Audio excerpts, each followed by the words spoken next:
네, 두 분과 함께합니다. 정두원 전 의원 모셨고요. 어서 오십시오. 네, 안녕하세요. 네, 서가번 전 의원 모셨습니다. 어서 오십시오. 안녕하십니까. 반갑습니다. 서가번입니다. 자, 오늘도 또 이제 국회 상황에 대해서 한번 총괄 정리를 해야 되는데 그 전에 또 이풀기 질문을 제가 안 드릴 수가 없지. 저희가 어제 그 배우 권혜율 씨하고도 인터뷰를 했는데요. 정두원 전 의원님. 네. 2009년 이명박 정부 시절에 국정원에서 이른바 좌파 연예인 대응 태스크포스를 만들어서 네. 82명의 문화예술계 인사 블랙리스트를 작성을 했다는 것 아닙니까? 네. 혹시 그때 아셨어요? 태스크포스 만든 거? 거의 자세한 건 모르고요. 그때 이제 저가 당에 있으면서 재보궐선거를 치렀는데 네. 재보궐선거를 앞두고 이제 김미화, 김재동을 자른 거예요. 그래가지고 결정적으로 선거에 악영향을 미쳐서 참패를 했죠. 맞아요. 그때 저도 기억나요. 그래서 예. 내가 이 국정원 이자들은 도대체 야당 편이냐 여당 편이냐인지 그랬는데 야당을 위해서 그랬던 거 아닐까요? 독창적인 해석을 하고 있습니다. 네. 서가번 전 의원님 하실 말씀 없으십니까? 저 옛날 얘기인데 생각이 났어요. 요즘 그 블랙리스트 때. 그때 제가 문방위원이었고 간사였습니다. 예.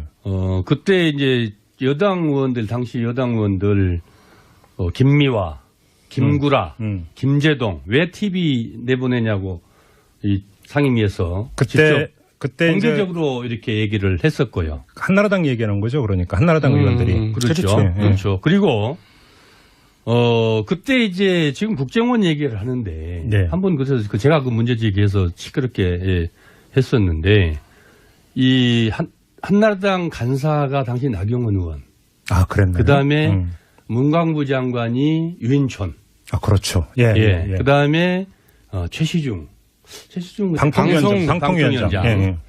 기타 요리 또 청와대에서 이렇게 해서 아침에 조찬해서 이 모임이야말로 부적절하다.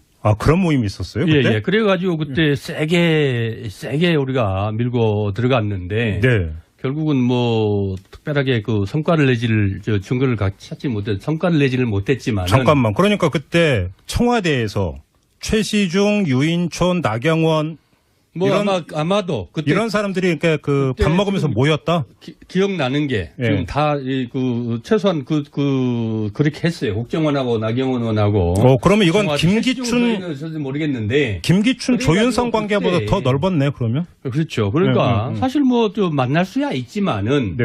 그때도 이제 민감할 때거든요. 네. 그 다음에 또 하나 있었던 게, 이창동 장관. 네. 그 감독이 시라는 영화 만들었잖아요. 예, 시나리오 공모인데 영화진흥위원회에서 조희문 위원장이었는데 빵점을 줬어요.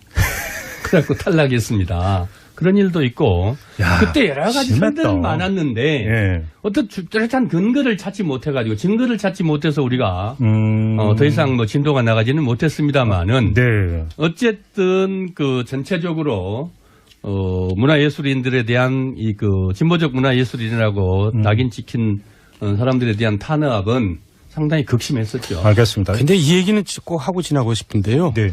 사실 이제 노무현 대통령 당시에도 소위 우익 진영에 해당하는 또 연예인들이 많이 손해를 봤어요.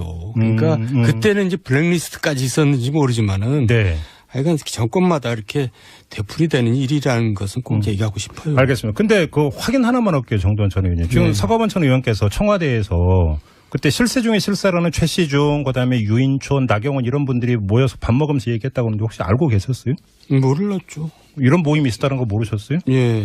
상임위에서 크게 응당이 아니셨기 때문에 아마 모르실 수 있는데 지금 몇 분들 그런 분들이 있었는데 지금 알겠습니다. 아무튼 지금 김기춘, 조윤선 두 사람은 블랙리스트 작성 혐의로 유죄가 인정이 됐잖아요. 1심에서. 그렇지 않습니까? 자, 그러면 이제 이명박 정부 때 이 블랙리스트 작성이 어떻게 되느냐? 이것도 좀 이제 앞으로 이제 사법적인 과제도 이제 중요한 포인트가 될 것 같은데. 그럼 결국 그 부분까지 이명박 때 블랙리스트까지 지금 검찰에서 조사를 할 수밖에 없는 그런 상황이라는 거죠. 예. 검찰 조사를 한번 좀 기다려 보도록 하고요. 이제 오늘의 본론으로 한번 넘어가 보죠. 오늘은 서가번 전 의원께 여쭤보겠습니다. 지금 최고의 현안은 박성진 중소벤처기업부 장관 후보자. 지금 국회에서는 청문 보고서가 채택이 됐는데 제가 과문한 탓인지 적격, 부적격 의견이 동시에 기재된 청문 보고서가 채택됐다는 얘기는 제가 들어본 적이 있는데 부적격 의견 단일안이 그 기재된 청문 보고서 채택된 적이 있었나요? 있었어요. 아, 있었네. 2003년도에 예. 고영구 국정원장, 국정원장에 대해서 그때 부적격 전례가 있긴 있었군요. 예. 아무튼 그때 이제 노무현 대통령은 임명을 했습니다. 그때는 뭐 민주당도 실제로 그때 극심한 여소 야대였고 네. 민주당도 또 뭐 이 나뉘어져서 결국 나중에 분당이 됐습니다. 그럼 그러면 그 박성진 후보자에 대해서 어떻게 해야 된다고 생각했어요? 짧고 굵게 결론만 말씀해 주세요. 대략 난감이죠. 지금 이 정도라면은 네. 사실 본인이 그만둬야 될 상황입니다. 사실 여당 의원들도 부적격 의견으로 갔다고 봐야 되는 거 아닙니까? 저는 간사만 남고 저는 퇴장을 했어요. 그러니까. 그 얘기는 뭐냐? 청와대한테 부담을 줄 수는 없고. 그러나 마음에는 들지 않고 네. 반기를 들 수 없는 거 아니겠습니까? 그러니까 이제 야당 의원들 당신들 마음대로 하세요. 네. 이렇게 한 거죠. 그렇다고 박성진 후보자가 이게 장관으로 인정하고 싶지는 않고. 그러니까요. 그러다 보니까 이제 뭐 어떻겠습니까? 다 나올 수는 없으니 간사만 남겨놓고 일단 다 퇴장한 것들은 그러니까 그런 정도. 어떻게 해야 된다? 대략 심각한 거죠. 어떻게 해야 된다고 생각하세요? 이런 정도면은 이제 본인이 제일 좋은 거는 본인이 자진 사퇴를 하고 예. 그렇지 않으면은 이제 또 청와대에서 뭐 적정한 그 이유 가지고 지명철에 정리를 해줘야 되는 거 아니겠습니까? 예. 아니 근데 자진 사퇴를 자기 마음대로 못 해요. 실제로 왜? 그리고 지난번에 이제 그 문제가 됐을 때 이 박성진 후보자가 이제 잠적을 했었거든요. 그러다 나타나서 자기가 가겠다. 그러니까 청와대에서 그냥 고해라 해서 나왔다고 저는 보여져요. 네. 그리고 지금 이게 사퇴 여부가 굉장히 정치적으로 굉장히 큰 의미를 가지기 때문에 자기가 사퇴하고 싶다고 자기 마음대로 사퇴할 수 있는 상황이 아니에요. 그러니까 지금 저는 청와대는 계속 아직 결정을 안 내렸거나 그냥 고해라 저는 그렇게 보여져요. 그럼 고할 가능성이 있다고 보세요? 있다고 봐요. 그래요? 예. 자, 그러면 이어서 만약에 청와대가 고를 한다. 그러면 정치적으로 어떻게 될 거라고 생각하세요? 정치로 청와대는 이제 내리막길을 걷겠죠. 그러면? 예. 이제 자기 당하고도 이제 뭔가 균열이 생기는 거고. 네. 근데 흔히 이렇게 오만하고 독선을 보이게 되더라고요. 너무 잘 나가다 보면. 이명박 정부 때나 박근혜 정부 때나 늘 그랬어요. 근데 이제 저는 뒤에서 얘기하려고 그랬는데 미리 하게 되는데. 자유롭게 하세요. 예. 그러니까 이제 문재인 대통령은 참 복이 많은 대통령이다. 이런 생각이 들어요. 그러니까 아주 잘 나갈 때 그리고 오만하기 쉬울 때 또 오만할 기운이 보일 때 이제 김미수 헌재 재판장 사태가 벌어졌거든요. 예방주사다. 경고음이 울린 겁니다. 그래서 내가 이렇게 가서는 안 되겠구나라는 거를 이제 미리 울려준 거죠. 네. 굉장히 운이 좋은 겁니다. 그래서 뭔가 이제 현실을 받아들이고 이제 정말 정치적으로 유연하게 갈 때 이 지지율이 계속 유지가 되면서 뭔가 잘 풀려나가겠죠. 근데 그렇지 않고 박성진 이건 마무리니까 난 확실하게 그냥 원래대로 원하는 대로 하겠다 그러면은 이명박 박근혜 가는 길을 가는 거죠. 근데 아까 이제 말씀 주셨듯이 청와대에서 그때 잠수 탔을 때 며칠 있다가 다시 나왔다 청와대에서 묵인한 거다라고 했는데 그때까지는 그럴 수 있습니다. 왜냐하면은 우리가 이제 사실 지금 야당에서 인사청문회를 가지고 지금 정치를 하고 있는 거 아니겠습니까? 네네. 문재인 어쨌든 자기들의 존재감을 과시하고 주도권을 잡겠다. 이렇게 덫을 치고 이 공격을 해 오는데 사실 장관 후보자를 추천하는 데 있어서 결국 몇 가지 근거, 5가지 근거도 있지만은 또 이 범법 행위를 했는지 또 뭐 5대 인사원칙 얘기하는 그렇죠. 거죠. 원칙뿐만 아니고 여러 가지 조사를 하는데 예를 들면 지금 이제 이분이 문제가 되고 있는 창조 과학자로서의 6,000년 지구 나이 6,000년 6,000년 하고 그다음에 뉴라이트 활동 네. 뭐 이런 것들은 사실 그 위법행위나 뭐 문제점으로 이 검증 대상에 떠오르질 않아요. 네. 지금까지 그런 건 있으면 뭐 일종의 사상 검증이라고나 할까요? 그렇게까지 조사는 하지 않기 때문에 사실 박성진 장관 후보자가 이 청와대 검증 단계에서 추천할 단계까지는 네. 객관적으로 또 구체적으로 사실 부적격을 받아야 될 그다음에 뭐 하자 있는 후보로서 어떤 점도 사실 뭐 두 가지 정도 공개된 거 외에는 예. 나머지 없었거든요. 돌발 상황이 생긴 겁니다. 상황이 바뀌었다 이런 말씀이죠. 그렇죠. 그런데 문제는 박성진 후보자가 이 그 대응하는 과정에서 네. 좀 솔직하지 못한 느낌을 주고 네. 또 좀 당당하지 못하고 예. 그러면서도 또 겸손하지도 않은 것 같아요. 그러니까 여당 의원들 입장에서 뭐 이래, 이 사람이 이게, 우리 보고도 이거 뭐 어쩌라는 거야. 네. 뭐 이런 상황까지 지금 가게 된 거죠. 지금 0679님이 그냥 결론을 내려주셨는데요. 박성진 후보자는 자진 사퇴 안 하면 지명 철회가 마땅합니다라고 이렇게 아까 저도 말씀드렸지 않습니까? 결론을 내려주셨는데. 뭐 여기에 대해서는 뭐 두 분 다 이견이 없으신 거네요. 그러니까. 다만 지명 철회를 할 것이냐 안 할 것이냐에 대해서 전망이 좀 갈리는 거고. 네. 그렇게 봐야 되는 거고요. 지금 가장 필요한 게 협치 아니겠습니까? 그러면은. 그러면 네. 이야기 네. 자연스럽게 이제 김희수 헌재소장 후보자에 대한 이제 인준 부결로 한번 이야기를 넘어가세요. 일단 이전부터 한번 여쭤볼게요. 정두환 의원님. 네. 자, 야당 같은 경우는 그 김희수 후보자의 이념 성향을 문제 삼으면서 이제 그 부결표를 던진 거 아니겠습니까? 네. 그게 그 마땅하고 그 적절한 평가라고 보세요? 야당 입장에서는 또 그럴 수 있죠. 왜냐하면 자기네들이 여당 때 청문회 과정에서 또 늘 또 그런 그 반대에 직면했었거든요. 네. 그러니까 이제 똑같은 행동을 한다는 것이 옳은 건 아니지만은 뭐 충분히 그럴 수 있다고 생각을 하고요. 예. 결국은 이제 국민의당이 이제 캐스팅 보트 역할을 함으로써 이런 일이 벌어졌기 때문에 그렇죠. 거기가 이제 안철수 대표가 오래간만에 이제 나도 있다는 존재감을 이제 보여주느라고 이런 사태가 벌어진 그럼 거죠. 추가 질문으로 네. 의원들의 자율적인 의사결정이었을까요? 안철수 대표의 작품이었을까요? 어떻게 보세요? 뭔가 좀 노력을 했었던 것 같은데요. 안철수 대표가 뒤에서? 요번에는 내가 한번 이런 안철수계 의원들을 상대로 내 존재감을 한번 보여주겠다는 뭔가 작업이 있지 않았을까요? 작업의 결과다. 네. 서가부 전 의원님. 표에 대략의 지금 언론에서 분석해 놓은 이 그 표 성향을 보면은 정도원 의원님 말씀대로 네. 작업을 좀 했다는 냄새가 풀풀 나죠. 그래요? 왜냐하면은 대략 호남 출신의 의원, 지역구 의원들은 몇 분을 빼놓고는 찬성표 찬성표를 던졌다고 봐야 하거든요. 예. 그 정도 표는 나온 거이고 나머지 이제 안철수계 또 호남 출신 중에서도 또 안철수계들이 있고 예, 있죠. 또 종교적인 문제로 갖고 뭐 좀 그런 분들도 네네. 있고 해서 네.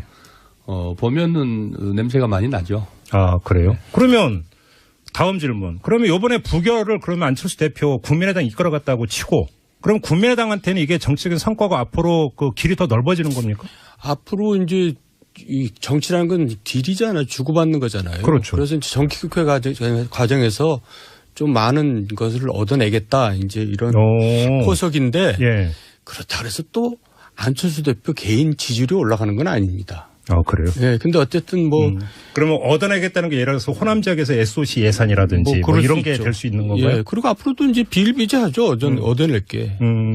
정기국회 과정에서 많은 입법이 있고 예산도 있고 이제 하니까. 우원식 원내대표의 주장에 따르면 그래서 국민의당에서는 딜의 대가로 유영진 식약처장, 뭐 탁형민 선임 행정관, 뭐 이제 그 해임, 예. 뭐 이런 걸 요구를 했었다라고는 주장도 우원식 원내대표는 했었는데요. 그 서가번 전 의원님 어떻게 보세요? 뭐 충분히 저는 뭐 김동철 원내대표는 부인했습니다마는 우원식 원내대표 말씀이 뭐 허무맹랑하다 이렇게 보지는 않죠. 충분히 이 정도의 서로 이 그 논의는 충분히 오갈 수 있었다.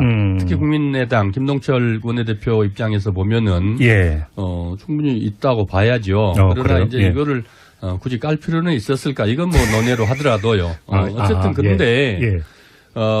지금 아까 말씀드린 대로 이게 지금 정확하게 이 정치 게임을 하고 있는 거거든요.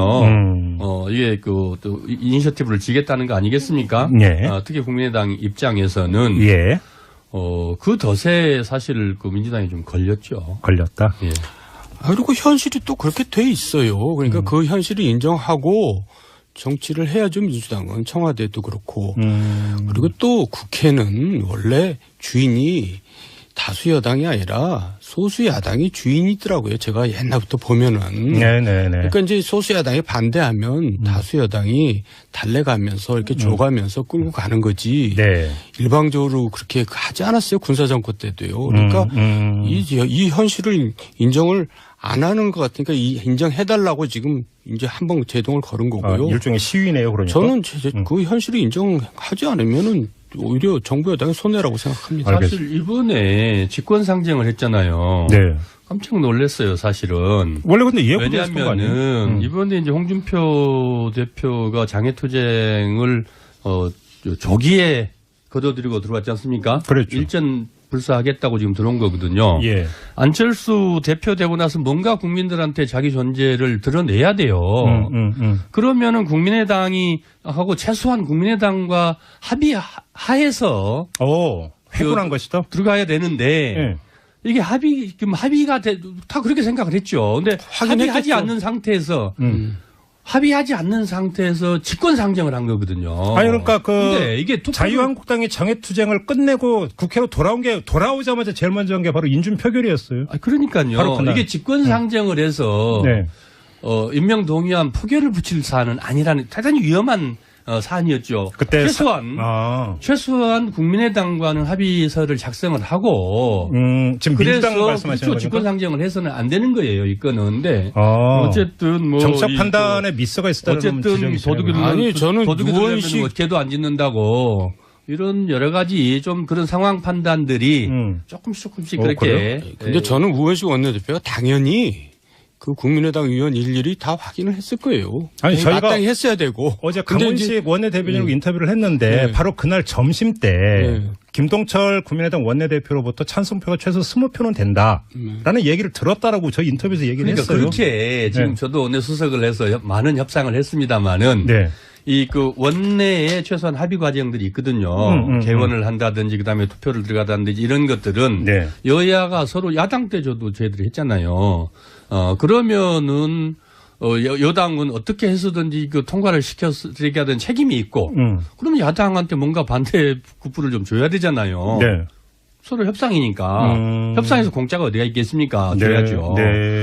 그런데 지금 일일이 개인들한테 확인을 했다는 것은 당연히 그 정도 안 하고 할 수는 없어요. 표기사안을 그러나 그거는 아무 그걸 확신했다? 그걸 믿었다?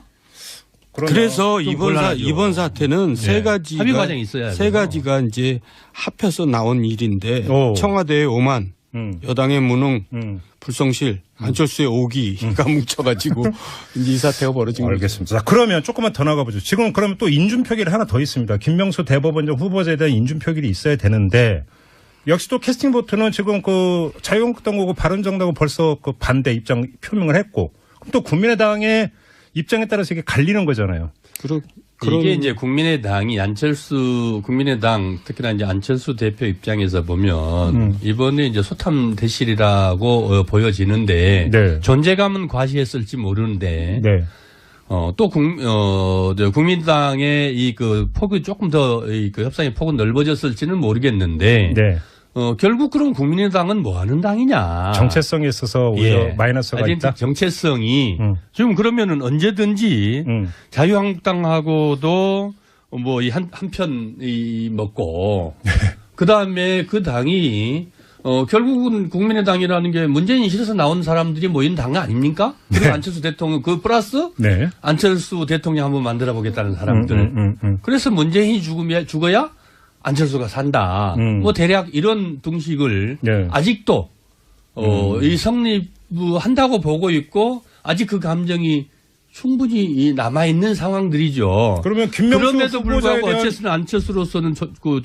정치를 해야 되는데 그러면 무엇 때문에 자기가 정치를 해야 되고 무엇 때문에 대통령이 돼야 되는지에 대해서 국민들에게 이번에 김민수 소장을 낙마시킴으로써 또 김명수 잠깐만요. 그러면 좀 정리를 하면 서가번 의원께서는 국민의당이 그러면 김명수 대법원장 후보자에 대해서도 반대표를 던질 가능성이 아직 있다 이렇게 보시는 뭐 거예요? 있을 수는 있지만은 예. 상당히 부담될 것이다. 부담되고 고민 많이 해야죠. 정도원 의원님 어떻게 보세요?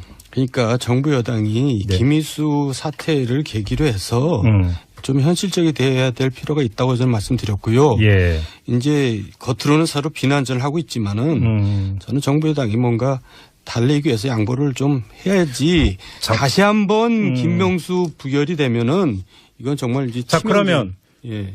앞으로 조금만 들을게요. 박성진 처리 문제가 그러면 하나의 카드가 될 가능성은 어떻게 보세요? 카드가 그 중에 하나 되겠죠. 만약에 그냥 임명을 강행하면 사실은 그게 김명수 후보자의 인준 표결에 그대로 영향을 미칠 수도 있고. 아주 얘기 잘하셨네요. 제가 이제 그 얘기를 한번 해볼까 했어요. 네, 하세요. 예. 그러니까 동감이라는 거죠. 예, 그렇게 될 가능성이 그런 높죠. 충분히 시그널이 되고요. 예. 지금 이제 이런 국면들을 보면서 서로 여야가 청와대는 청와대로, 여당은 여당대로, 야당은 야당대로 서로 특수한 상황에서 이게 대선을 치렀고 탄생된 정부 아니겠습니까? 예.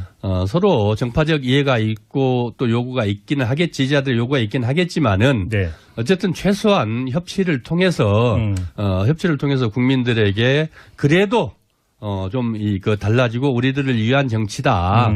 국민들이 그렇게 볼 수 있도록 하지 않으면 안 됩니다. 그런 측면에서 보면은 지금 정부 여당에서 그런 노력들을 할 것으로 본다라고 말씀하신 정돈 의원님에 대해서 저는 공감하고 좀 더 원래 가장 박수를 문재인 대통령이 받았던 게 결국 그때 협치하겠다고 하면서 취임식 날 그냥 전격적으로 야당 당사 방문하셨던 거 아니겠습니까? 네네네.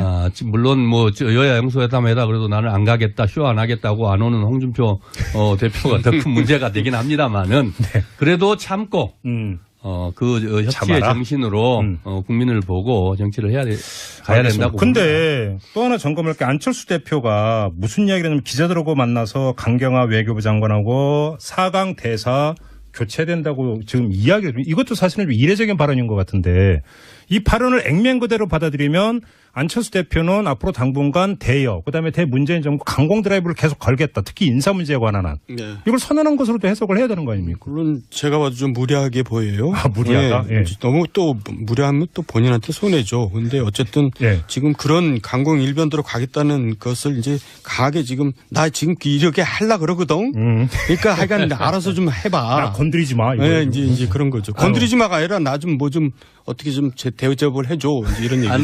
안철수 대표의 메시지는 극명하게 두 가지로 나뉘어요. 네. 어떨 때는 보면은 저런 말을 할 수가 있을까 싶을 정도로 네. 저게 안철수 말이야 싶을 정도 좋은 이 메시지가 나올 때가 있고 네. 어떨 때는 황당한 메시지가 나오거든요. 왜 그런 거예요?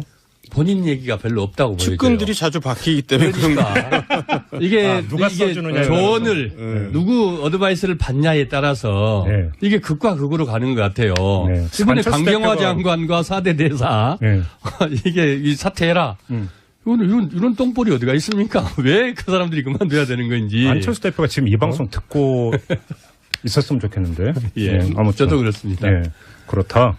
그럼 이거는 지금 너무 나간 거다 이렇게 지금 두 분은 공이 그렇게 그렇죠. 보시네요? 심했죠. 그래요? 국민은 또 그렇게 생각. 아니 근데 제가 궁금한 건 그 너무 나갔고 안 나갔고를 떠나서 안철수 대표의 지금 그 모드가 뭔지는 여기서 읽혀지는 거잖아요. 그러니까 문재인 정부에 대한 모드. 그러면 김명수 후보자에 대해서 강공으로 갈 가능성이 있다고 봐야 되는 거 아니냐라는 거예요. 그게 더 많죠. 그래요? 그게 더 지금 그쪽으로 좀 무게중심이 가 있는 근데 거죠. 만약에 그 김명수 대법원장 후보자에 대해서도 부결을 만약에 끌어낸다면 국민의당이나 안철수 대표한테 엄청난 부담 아닐까요, 그건? 지금 그 계산까지 다 하면서도 그렇게 좀 가겠다는 거 아니겠어요? 근데 그 김명수 후보에 대한 네.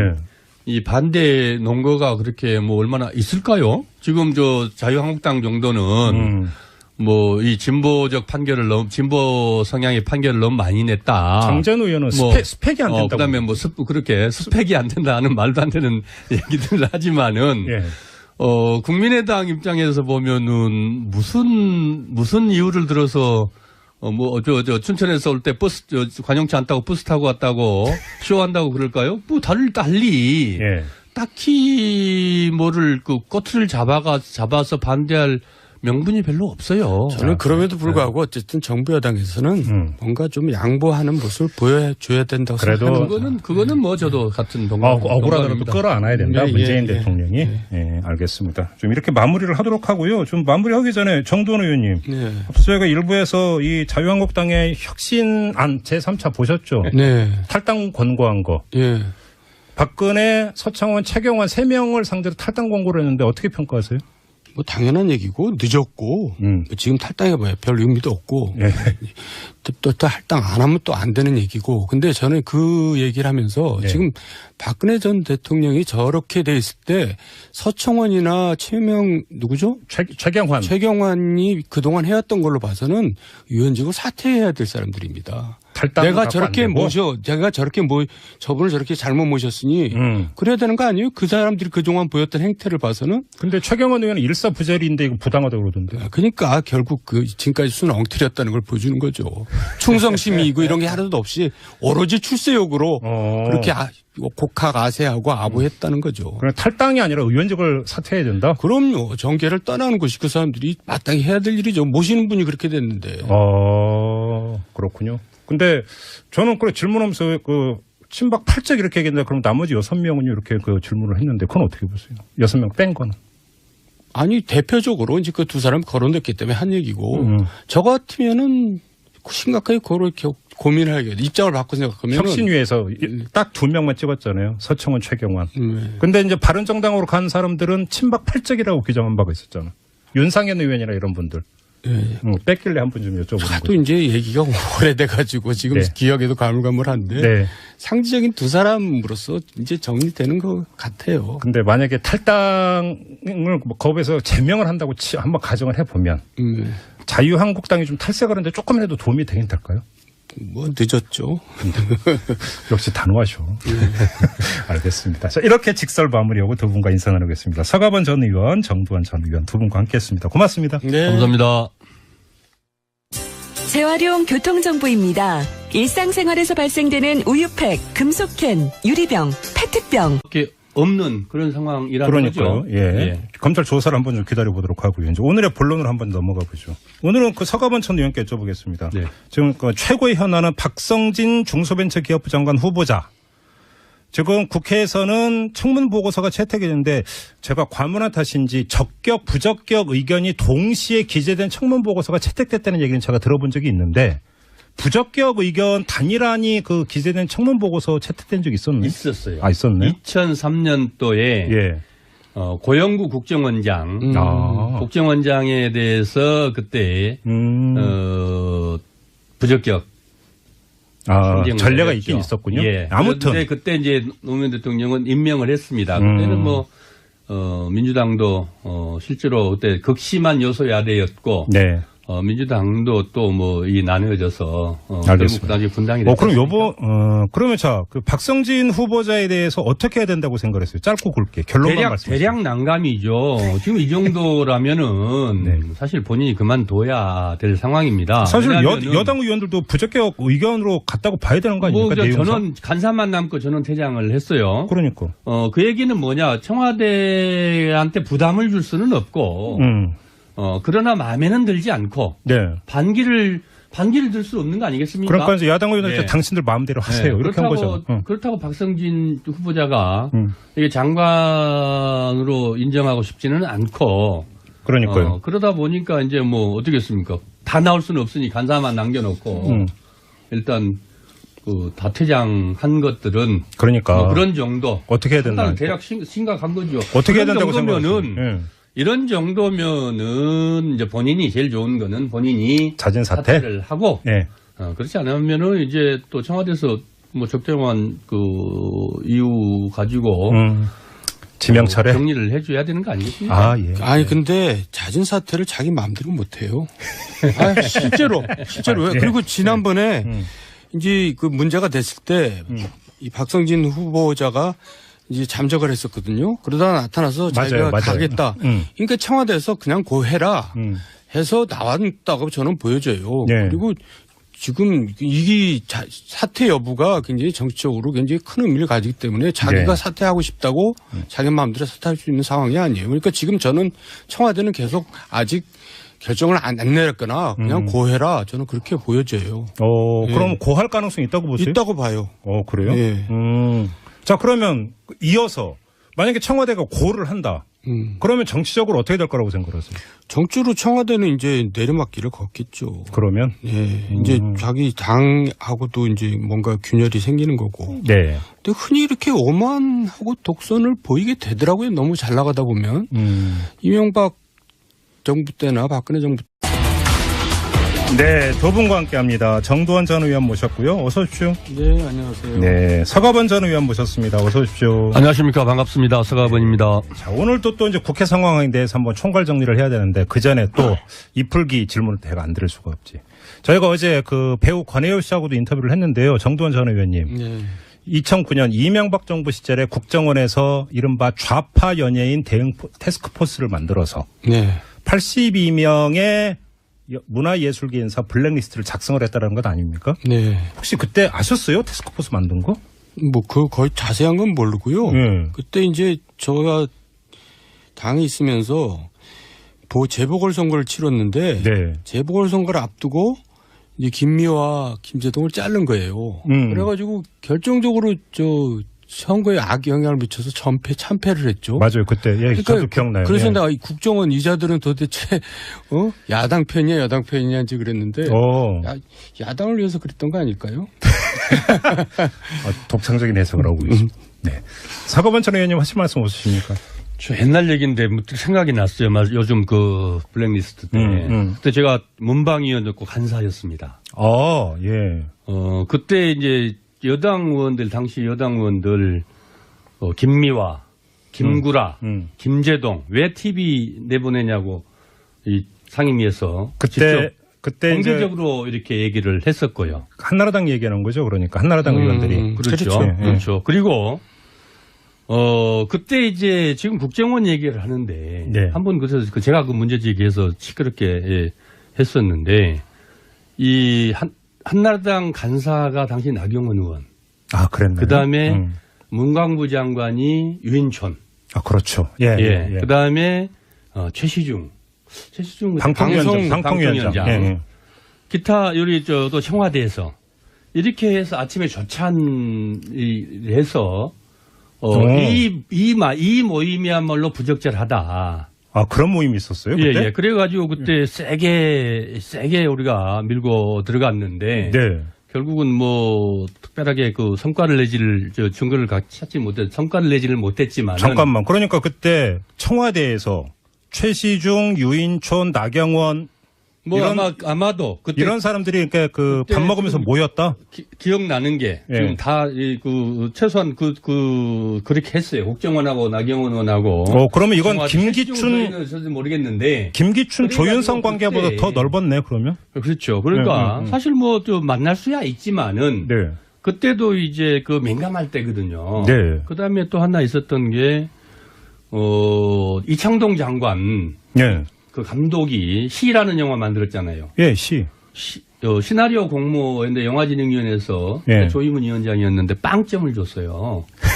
그래갖고 탈락했습니다. 그런 일도 있고 그때 여러 가지 선들은 많았는데 어떤 뚜렷한 근거를 찾지 못해가지고 증거를 찾지 못해서 우리가 더 이상 뭐 진도가 나가지는 못했습니다만은 어쨌든 전체적으로 문화예술인들에 대한 진보적 문화예술인이라고 낙인 찍힌 사람들에 대한 탄압은 상당히 극심했었죠. 알겠습니다. 근데 이 얘기는 꼭 하고 지나고 싶은데요. 네.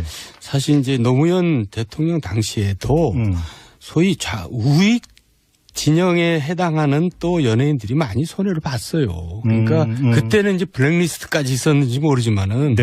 하여간 정권마다 이렇게 되풀이되는 일이라는 것은 꼭 얘기하고 싶어요. 알겠습니다. 근데 확인 하나만 할게요. 정두환 전 의원님. 지금 서가번 전 의원께서 청와대에서 그때 실세 중에 실세라는 최시중, 그다음에 유인촌, 나경원 이런 분들이 모여서 밥 먹으면서 얘기했다고 하는데 혹시 알고 계셨어요?